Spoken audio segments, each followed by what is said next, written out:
can you hear me okay? Just talk as loud into it as you can.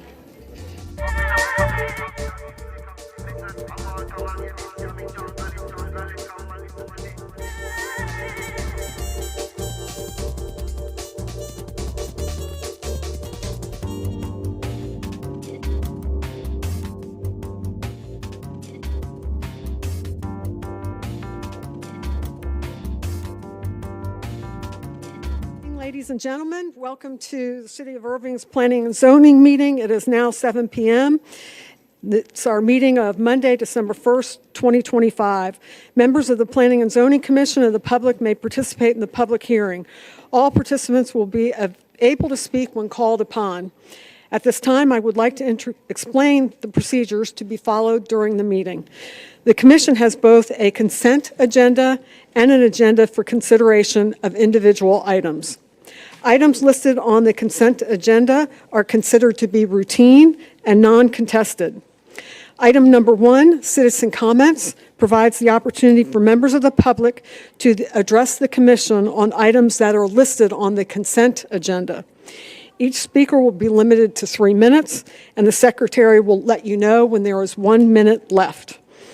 For all plats and plans conditionally approved or disapproved by the Commission, the applicant was provided a written statement of the conditions for the conditional approval or the reasons for disapproval. These conditions and reasons are not arbitrary. They are directly related to the requirements of Local Government Code, Chapter 212, and include citations to the law that is the basis for the conditional approval or disapproval. For individual consideration items, I will call the applicant or his or her representative to present the case. The applicant will have up to 5 minutes to present their case, which includes all persons representing the application.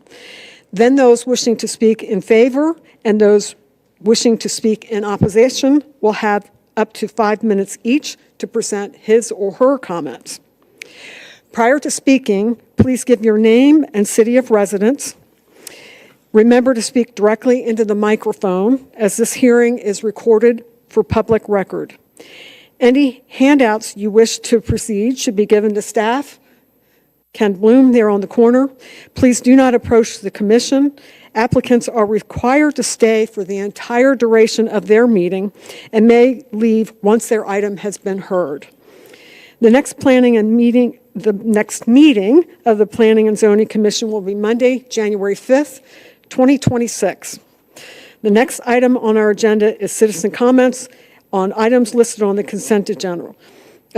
April, has anyone signed up to speak on any of the items? No one signed up. Please proceed. Okay. Secretary Myrick, congratulations for your reappointment this evening. Would you please read the consent agenda into the record? Yes. We have one item for the consent agenda, and that's the approval of the Planning and Zoning Commission minutes on Monday, November 3rd, 2025. I'll accept a motion to approve. So moved. I'll second. Please vote.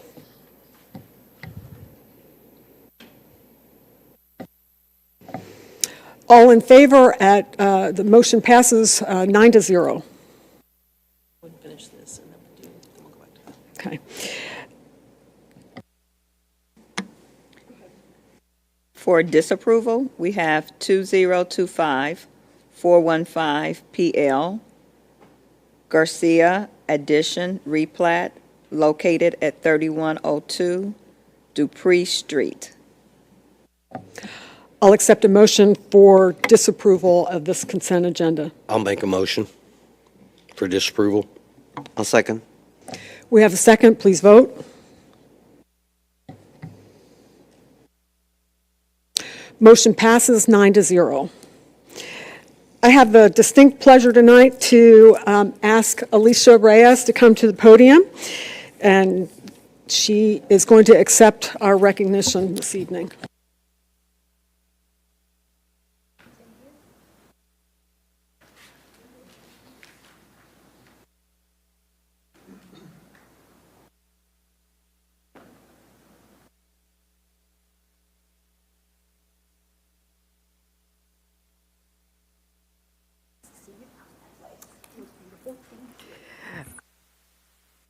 On?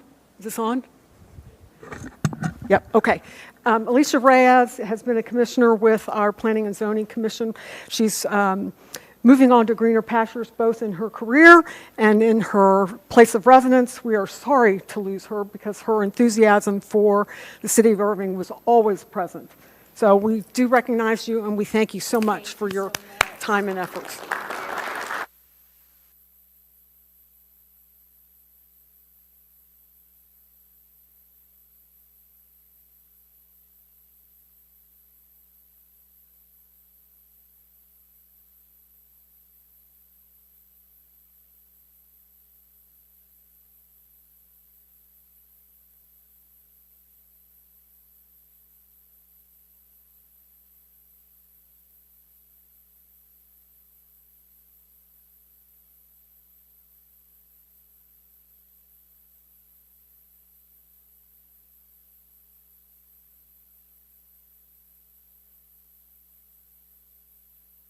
Alicia, you want to say something? You want to say anything?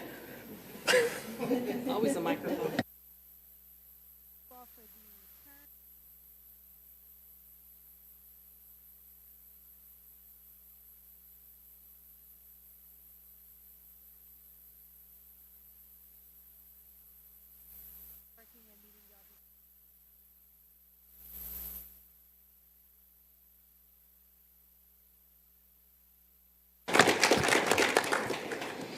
I'd also like to thank Fahad Ahmed, who was with us for a short time, filling in a term for a councilman who had resigned.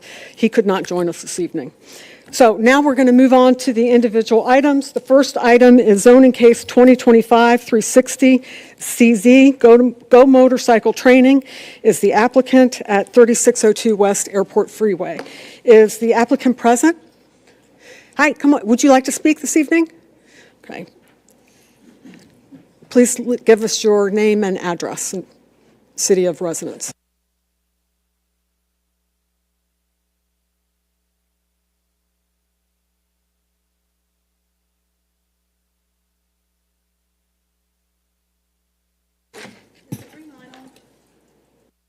Okay. If you could push the button and turn it on. There it is.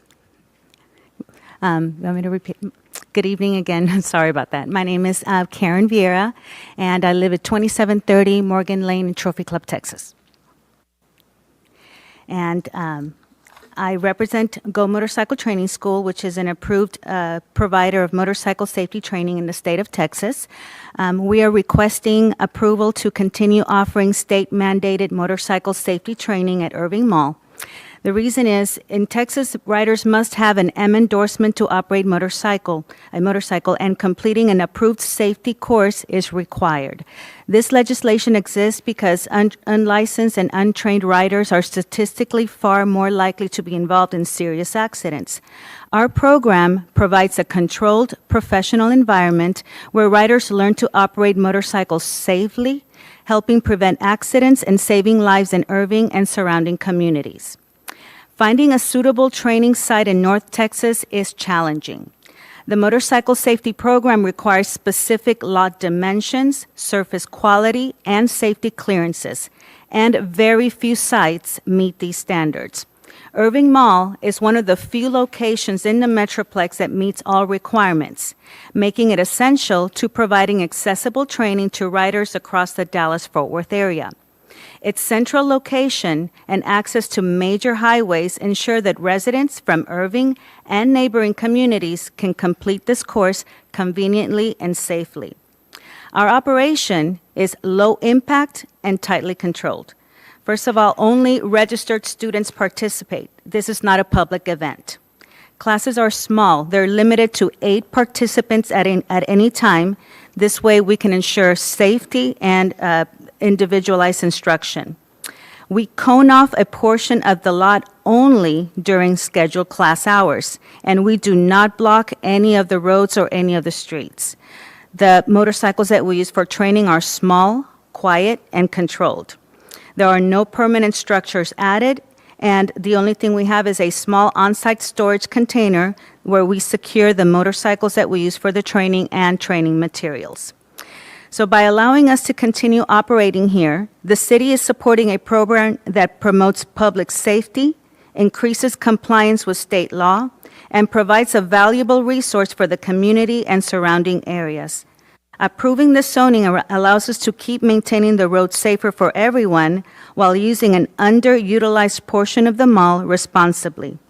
So thank you for your time and your consideration. We would be honored to partner with the City of Irving to continue to provide this important community safety service. And of course, I welcome any questions you may have.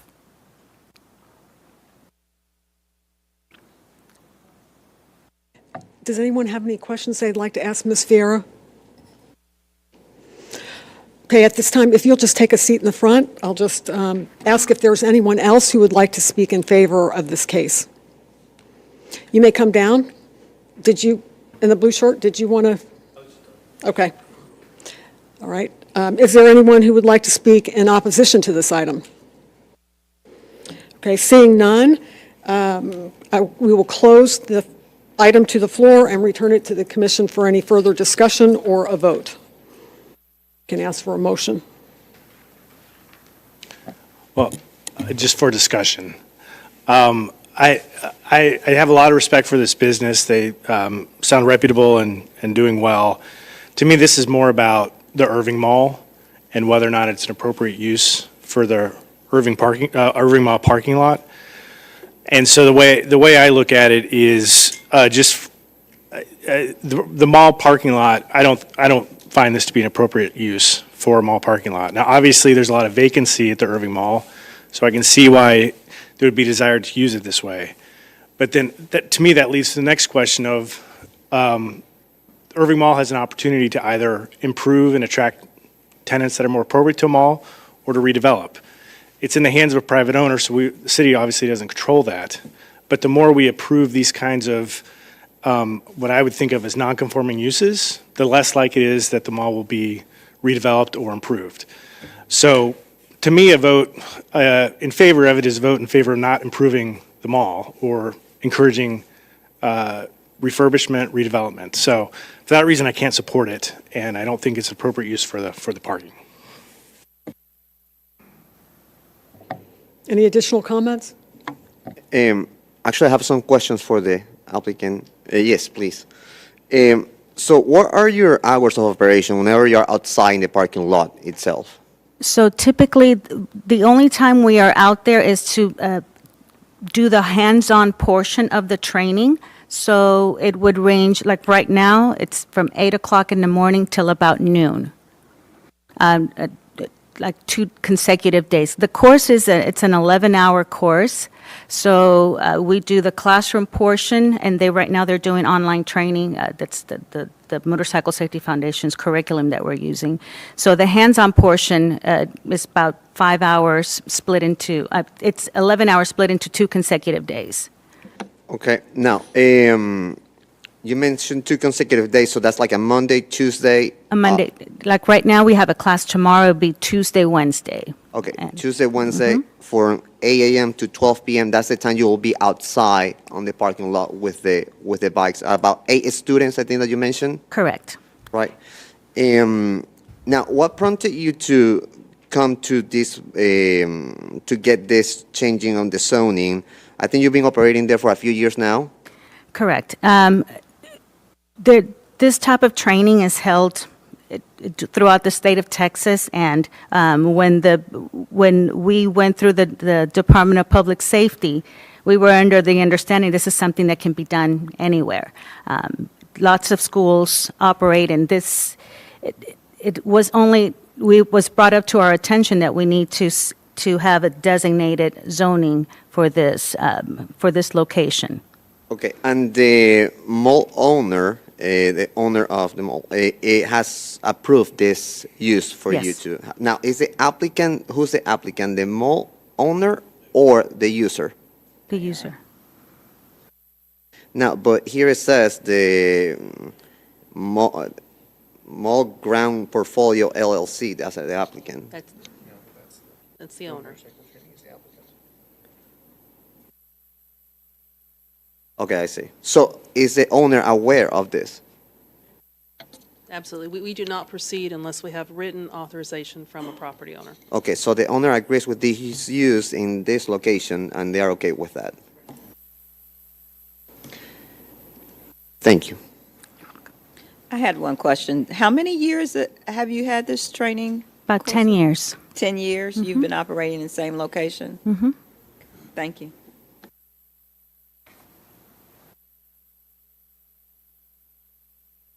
Any further questions? There's no other further questions from the staff. I'd like to propose zoning case 2025-360-ZC to move to city council for approval. I'll second. We have a motion and a second. Please vote.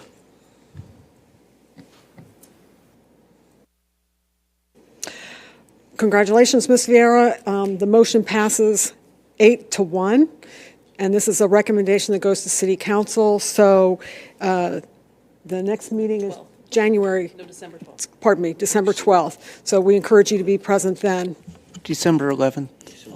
December 11th. Thursday night. Thank you all.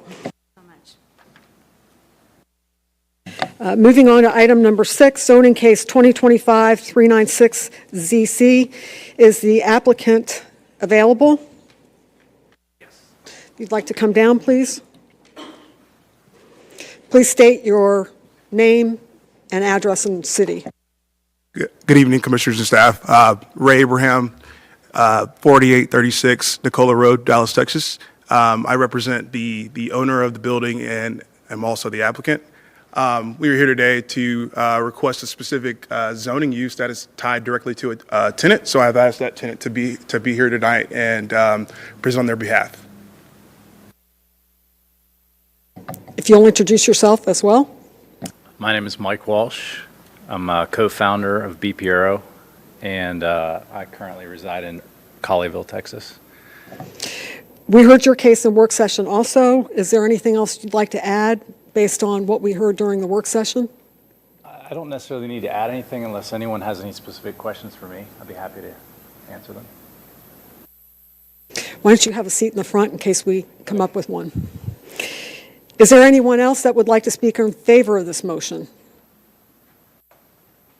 Okay, seeing none, is there anyone who would like to speak in opposition to this item? Okay, seeing none, I'll close the public hearing and invite it back to the commission for any comments or questions or a motion.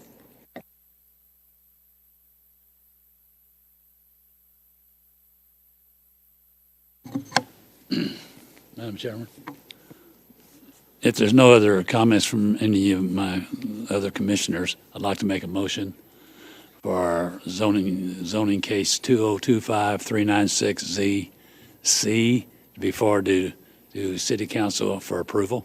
I'll second. We have a motion and a second. Please vote.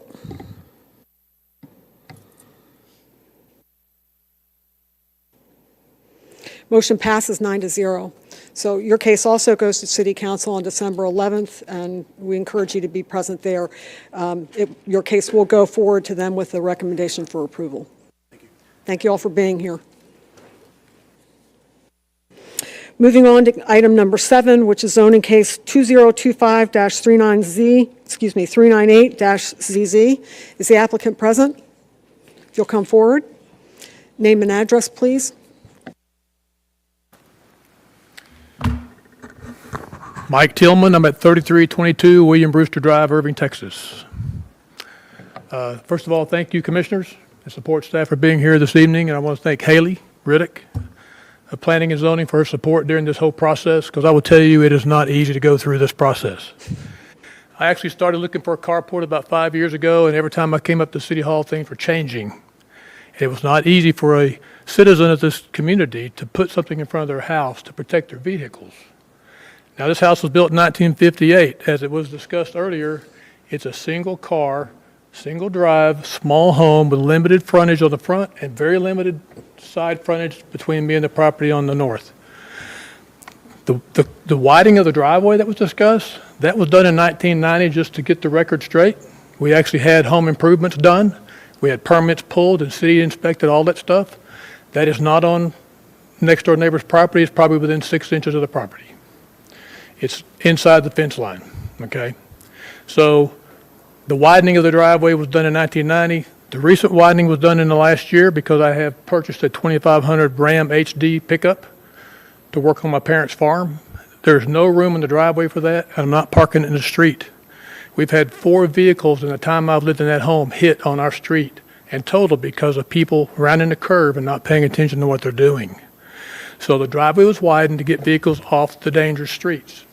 Now, I actually called City Hall when I was in the process of doing this, and I spoke with a number of people because I was confused as to the permits required for an approach, as you mentioned. I wanted to actually widen the approach with the drive, but there was some confusion as to what was required of the approach and with the pouring of the driveway. And I guess I got them confused when I poured the additional south side.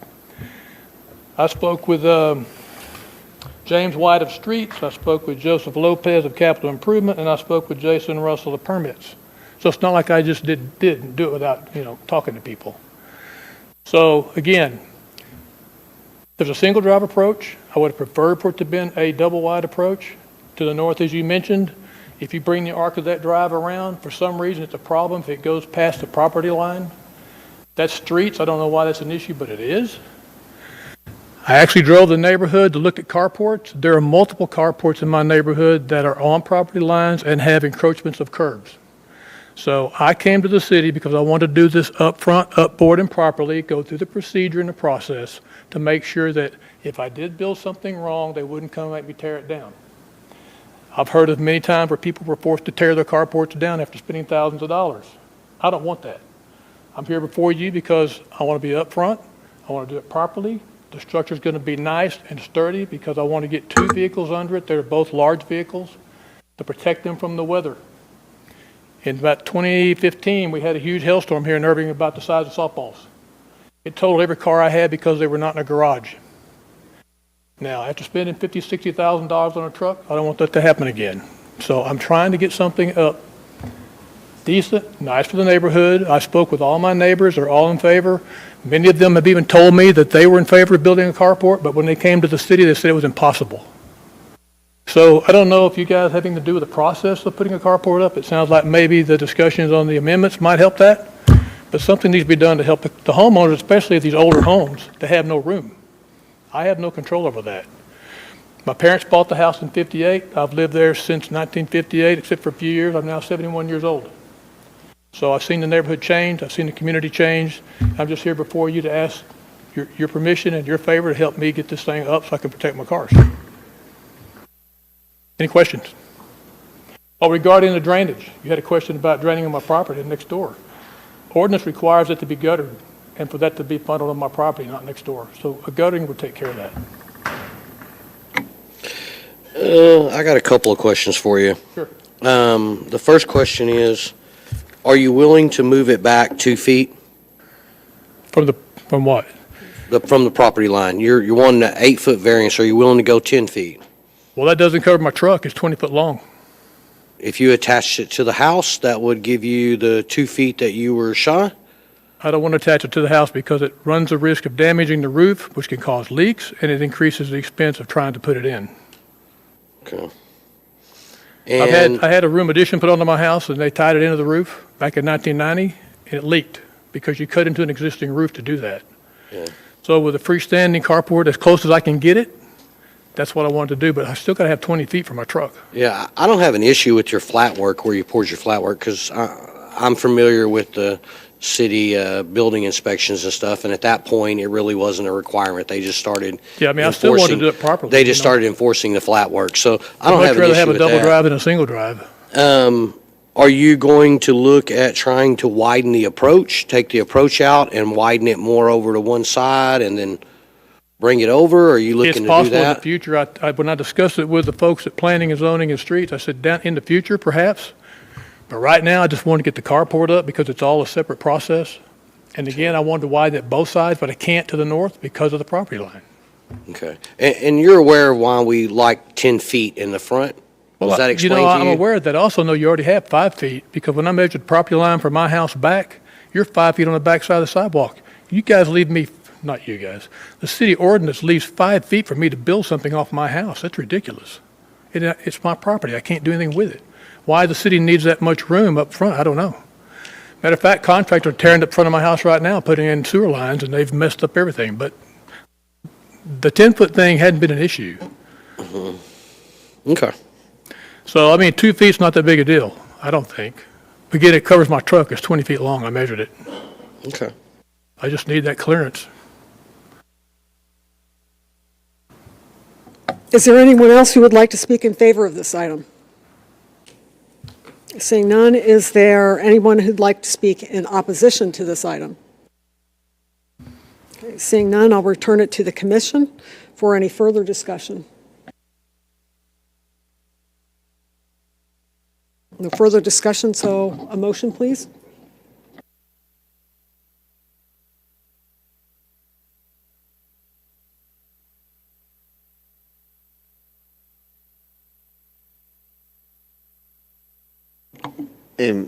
Jocelyn, maybe you can tell me, what was the letter of opposition about? Ken, I'll defer to you. Do you have that?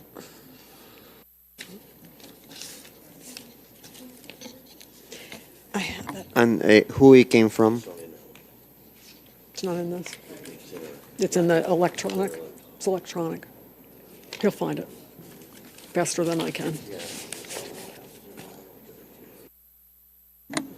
Well, I'll make a motion. If there's no further discussion, I'll make a motion. Well, did we get an answer on his No. question? Oh, sure.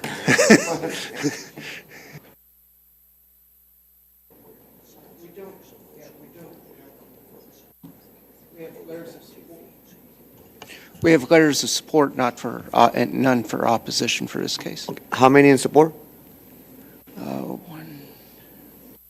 4. Thank you.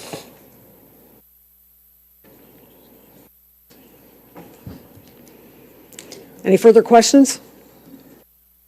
Commissioner Denny, did you want to make a motion? Sure. So for zoning case 2025-398ZC, I'd make a motion for disapproval. Second. Please vote.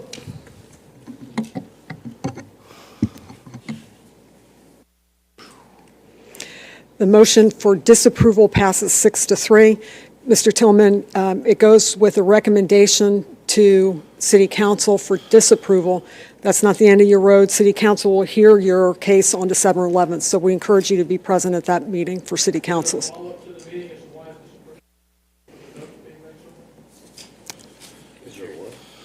Note, In the minutes. yeah, it'll be in the meeting minutes, and our meeting is, both the work session and this is available on YouTube for the City of Irving website, channel.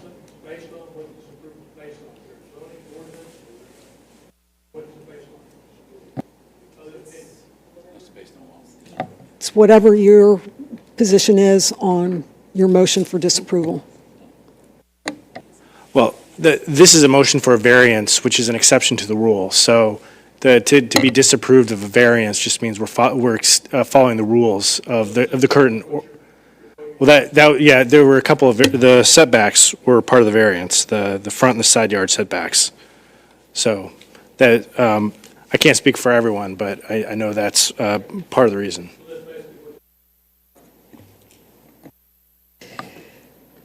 Again, you'll have the opportunity to discuss it, Mr. Tillman, with City Council on December 11th.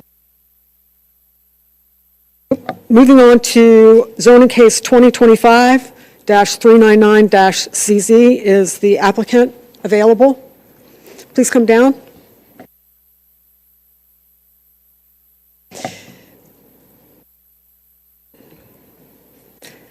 Please give us your name and address. My name is Alfredo Valdez, 8462 Deep Haven Drive, Dallas, Texas. Good evening, Chair, members of the board. Once again, my name is Alfredo Valdez, and I am the owner at the property of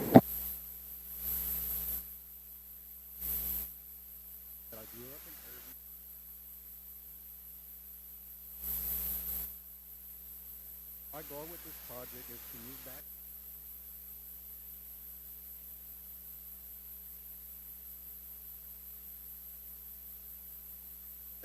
requesting approval for a rear yard.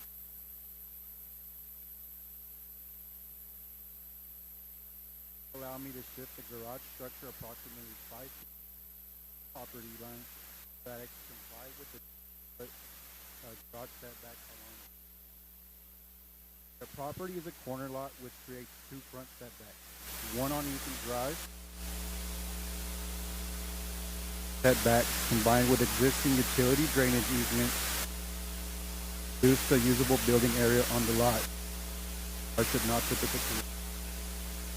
Without this variance, the structure layout would be severely affected, especially the staircase design and the interior would have to be altered in a way that compromises both functionality and structural efficiency. Granting this variance allows the home to remain both compliant and consistent. The proposed 11 4 feet inches rear setback will still provide adequate space for separation from neighboring properties. It will not negatively impact the neighborhood's appearance or character. This adjustment simply provides the flexibility needed to build a livable and well-designed home on a town. Work carefully to ensure. I believe the variance represents the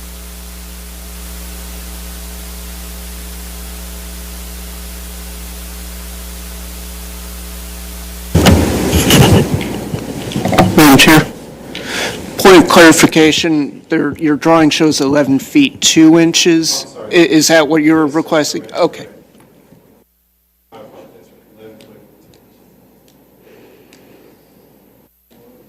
Thank you. Are there any questions for the applicant? Commissioner Fritcher? Can you tell me what the total square footage of the house is? It wasn't clear. There's two different square footage based on what is on the Dallas. Including the second floor. I'm sorry? Including the second floor. The second floor, can I pull that up? Oh, sure.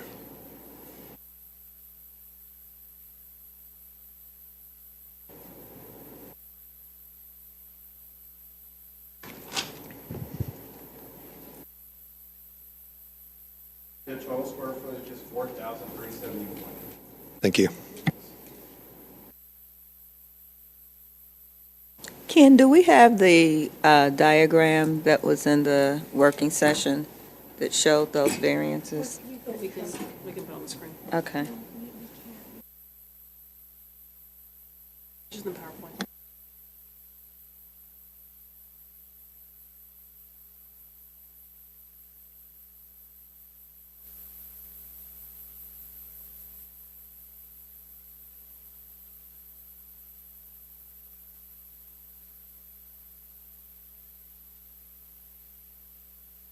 Do you have a sketch of the? I do. Could I go over it real quick? Yeah, that'd be great. That's what that's for. Thank you.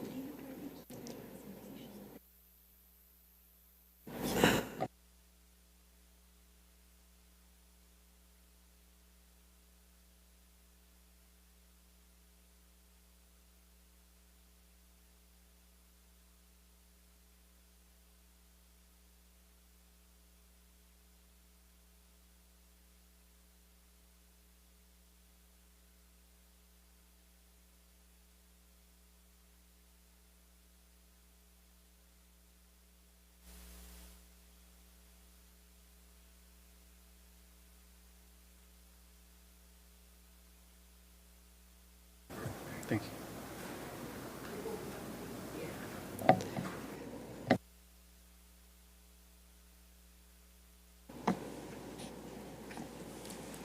So I was looking at this during the working session, so I'm trying to understand the encroachment onto your neighbor. I think it's this 11.2 is the variance that you're looking for? Yes, ma'am. Okay, and how much of that goes into encroaching onto the neighbor next door? So there is the property line is directly right, behind there. There's that 10-foot private drainage easement. I'm not encroaching that at all. It's on this side of it. Yeah, the dash line. Yes, ma'am. Now, there is a confusion here with the way this is at the moment, because I had asked for 2 variances. It just wasn't updated. That's why that porch that's pictured here, that's not removed from this one, then we're completely dismissing that. All I'm asking is pretty much for the main structure here. This will no longer exist in this area. So it's going to be this 11-2.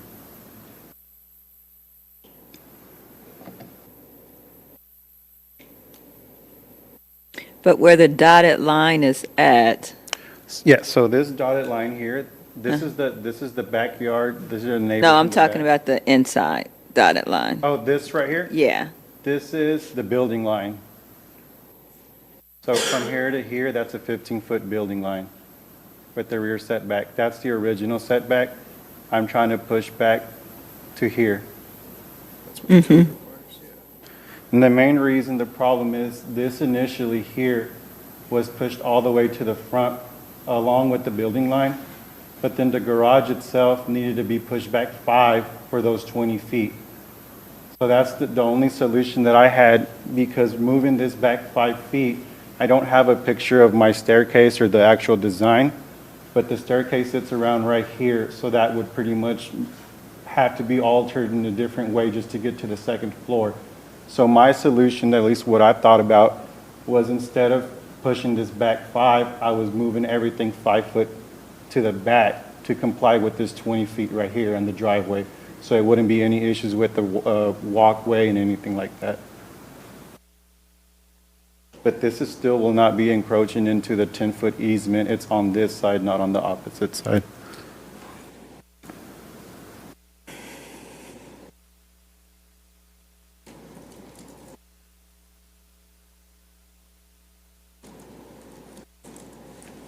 thank you. Yes, ma'am. So I guess my question for staff is that we're not worried about the maximum lot coverage at this point because of him getting rid of the 10-foot 4 patio easement, and we're looking at the moving from the 10-foot 4 to the 11-2 as posted, correct? Okay. So he's asking for one variance of the 11-foot 2. Okay. That is correct. Mr. Valdez, the backyard property line is a chain link fence there. Is that Yes, your ma'am. fence or is that the neighbor's fence? I'm Assuming it's the neighbor's. assuming it is. And do you intend to put a fence in at all or just use the existing chain link fence? I do intend to put a fence on there. And it would be a normal wooden fence of some kind Yes, ma'am. for privacy? Yes, ma'am. That's all just for privacy. Thank you. Any further comments? Anyone else who would like to speak in favor of this case? Okay, seeing none. Anyone who is in opposition who would like to speak? Okay, seeing none, I'll return it to the council for further deliberation and a motion.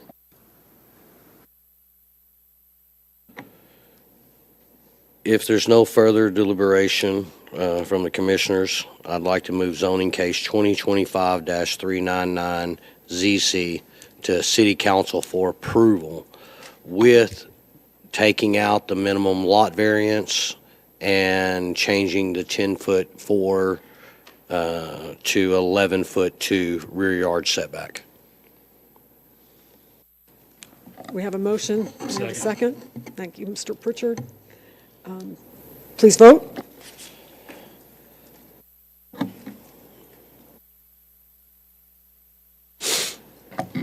Your motion carries 7-2, and we would encourage you to go to the December 11th City Council meeting where they make a final decision on it. Yes, ma'am. Thank you very much. Thank you, Mr. Valdez. Thank you. Okay, here we go. Moving on to zoning case 2025-400-ZC. Is the applicant available? Thank you. If you'll please give us your name and address. And city.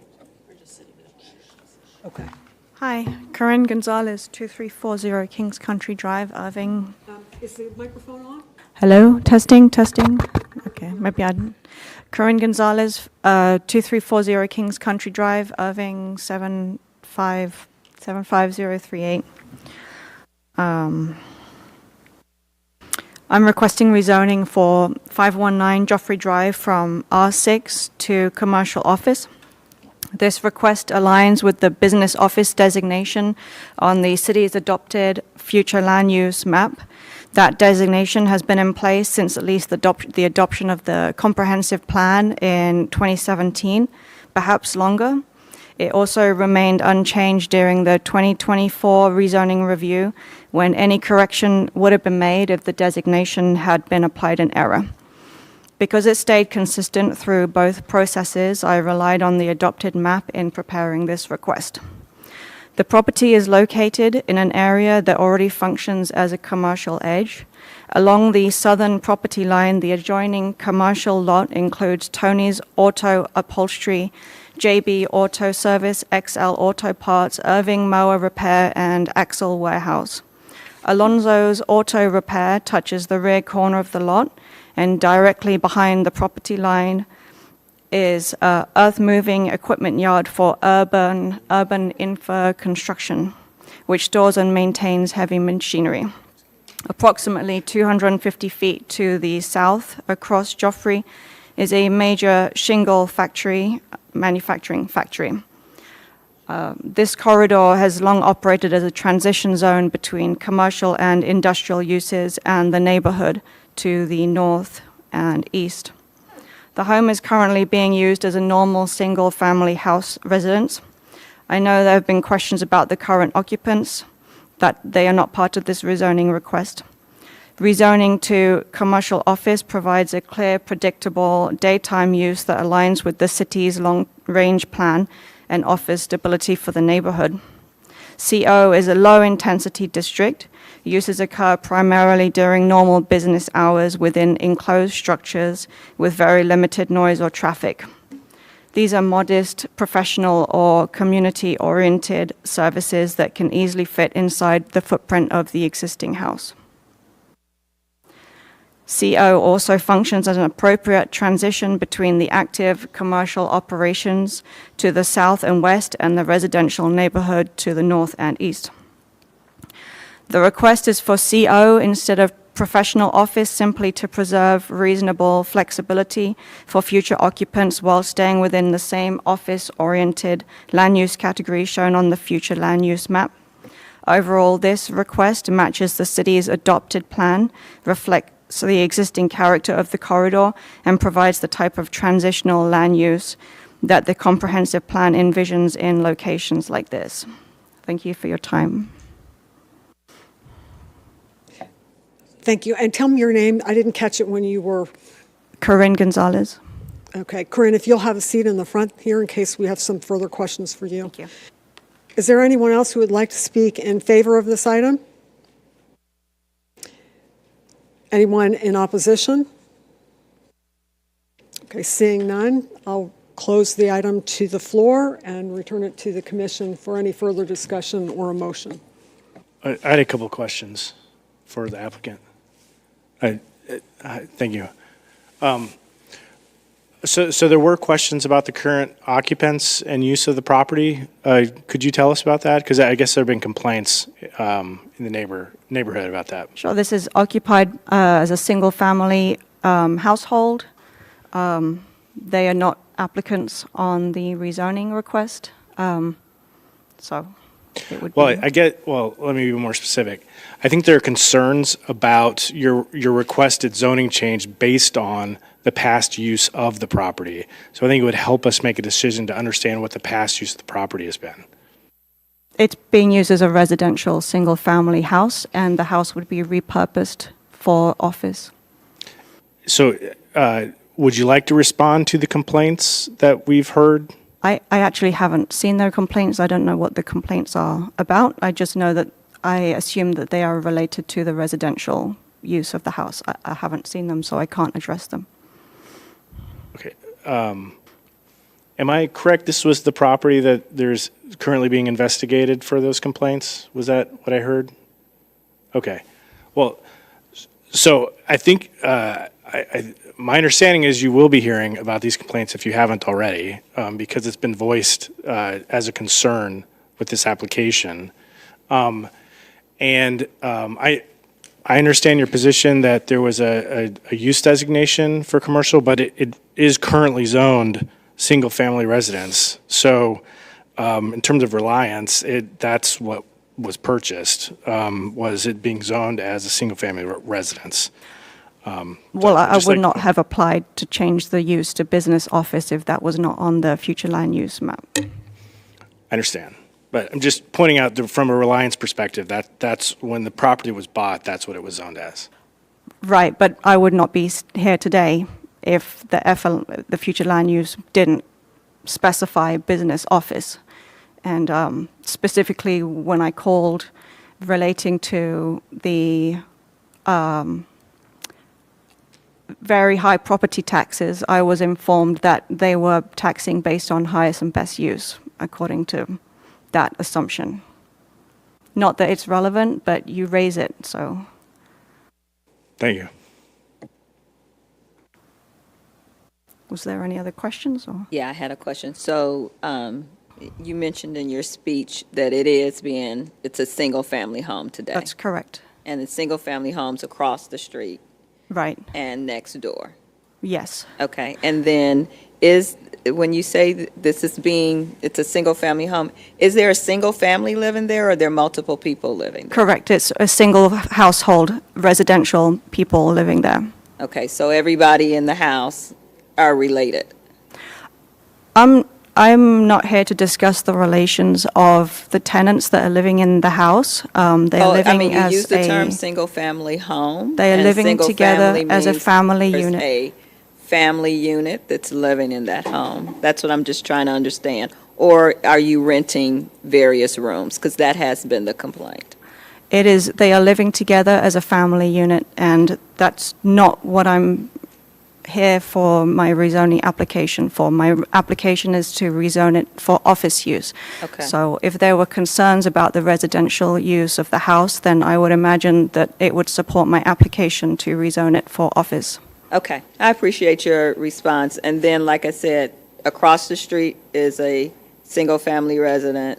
Next door is single-family as well. And also next door is an automotive mechanic store. On the main highway, but on your street, They are on the directly same across street from as you. well. They are also on the same street directly. It's a long strip. But from the corner, there's a strip of like maybe 5 different automotive tenants before you get to that house, and that house is the buffer. It's the first residential The house. first residential house So it's as you go down the block. correct. So it would be, it's not a pleasant residential lot because you can hear from the wheel nuts being ratcheted or whatever, and they blast the music in the upholstery store, and then you have the Mack trucks coming in for the shingle factory on the other side of Pioneer. I'm sure you know. I feel that office would be a very ideal transition buffer between those uses, and it is in line with what the city wants, according to the future land use map. Thank you. Can you explain to us what you're planning on doing with the current existing structure, or what are you planning on? It would what are be you planning on doing? reused. It would be reused for the office. So you'd use the existing structure you're Correct, talking about? yeah. And your argument to us is that due to the commercial building being next door, it's creating a unpleasant environment or interrupting the quality of life to your property, correct? I am saying that normally with planning and zoning, my assumption is that they normally do buffers and transitions between high-intensity of commercial and industrial uses and residential. And I don't believe that it was a mistake that my property was listed as business office in the future land use map. I feel that that was a deliberate transitional buffer that was applied for that. Okay. So that the neighbor on the one side is residential, and then there is office, and then you have automotive mechanic. Are you planning on putting in a buffer for the residents next door? I don't understand. Well, you The just, office you would said be no- the transitional use. Okay, but you said you're going to keep your existing structure. Correct. Going to turn it into commercial office. Office. Okay, so you got to meet certain parking requirements. There's certain things that's got to be done. But are you planning on putting a buffer in on your residential neighbor next door, or what are you planning on doing? I don't understand what you mean by buffer. I was talking about the transitional use, the use as an office being the buffer between the industrial uses and the residential use on the neighbor's side. Okay. Okay, I appreciate it. Thank you. I'd like to make a comment that actually, Planning and Zoning did advise you in September that the land use was overlooked and should have been noted as single-family residence. So I think the intention for the city was to always have that be residential, and it was overlooked, to correct it on the land use.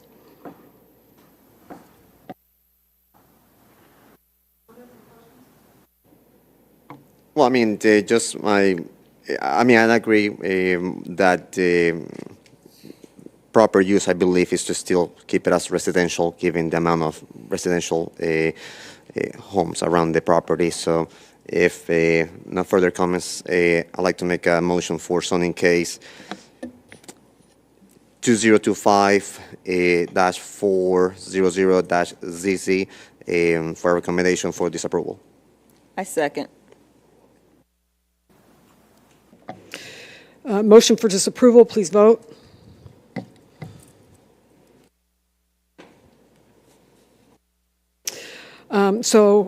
Cora, it's been disapproved for your case, but it will be sent with a recommendation for disapproval to City Council. They will have the last say at the meeting on December 11th.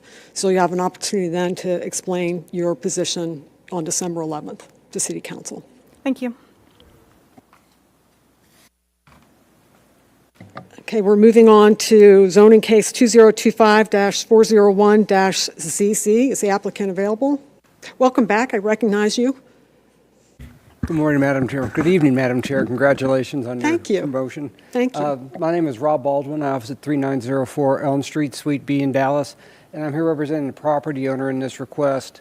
First of all, I'd like to thank Kenneth and Jocelyn's staff. They've been great to work with on this. So my client wants to lease this to Tesla.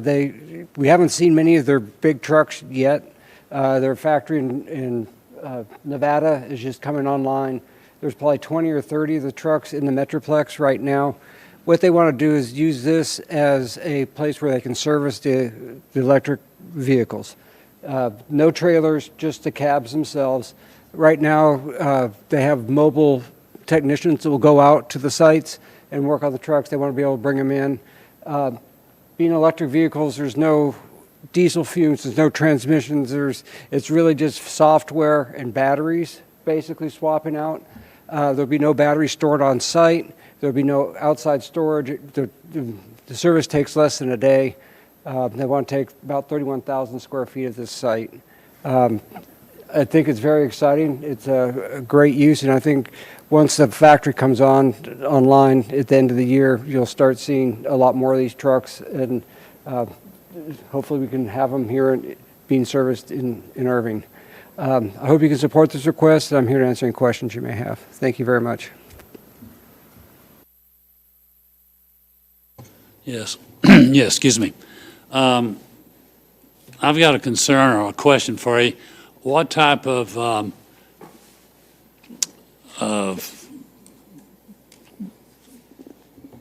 preventative fire prevention from the batteries? I'm very familiar with the EV batteries, and they're real, Right. Real hazard.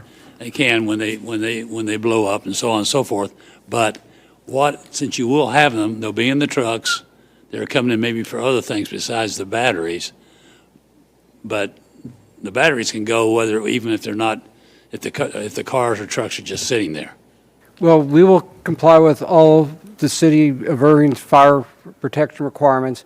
My experience is that all EV batteries are considered a special hazard, and special sprinklers are required. It's like an NFPA 13. It's a very high-tech sprinkler system for the electric batteries. But there will be no battery stored on site. When they need a battery swapped out, they will bring it on site, put it in, and then take it out. Well, my concern is the fact that it's what you don't see.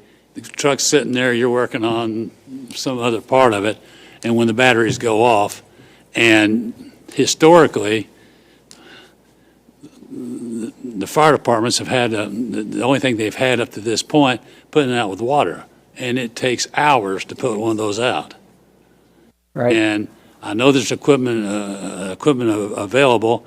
I was very much involved in another project finding this equipment for the Irving Fire Department, and it's very specified, but we're talking about the cars, basically. I don't know where the batteries are located in the trucks, but otherwise, you said a sprinkler system. Water is not. Well, I'm a zoning person and not a fire protection person. I know they have special fire protection systems that are specific to electric vehicle and lithium-ion batteries. So I don't know if it's water, I don't know if it's foam, but they will meet the city's, whatever the city's requirements are, they will meet them. We're not asking for any changes to any of that. I don't think we have any requirements now. No, we do. We do? We do? Okay, all right. Okay.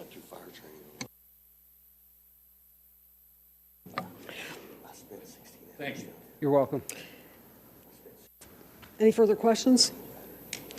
If you'll just have a quick seat in case there is anyone else who would like to speak in favor of this item?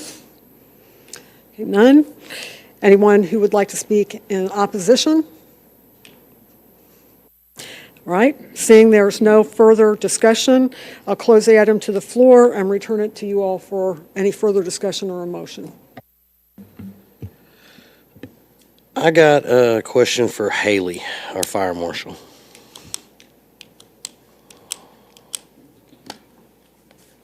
You're just giving her. Welcome back and congratulations on your new appointment. Can you explain to the commission, please, what can be done to prevent the lithium batteries if they did go off, and what it would do to protect the adjacent tenants that they're going to have?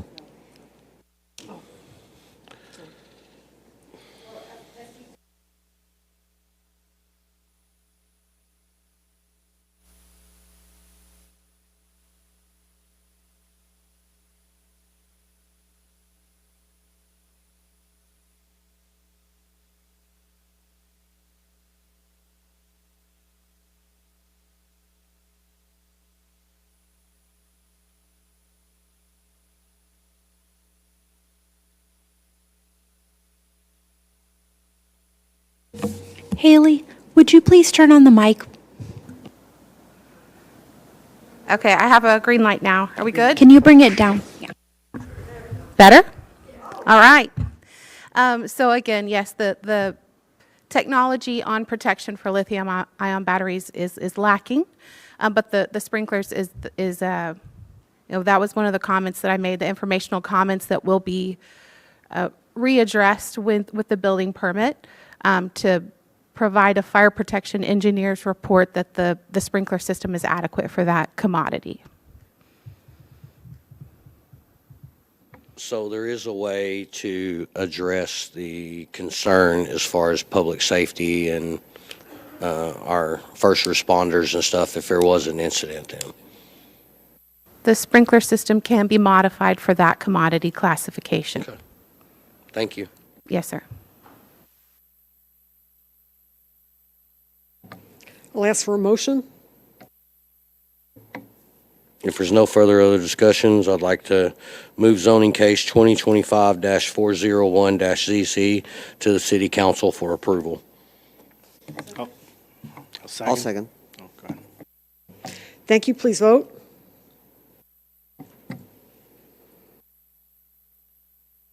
And Mr. Baldwin, the motion passes 8-1. So we'll see you again on December 11th at City Council for final. Thank you, sir.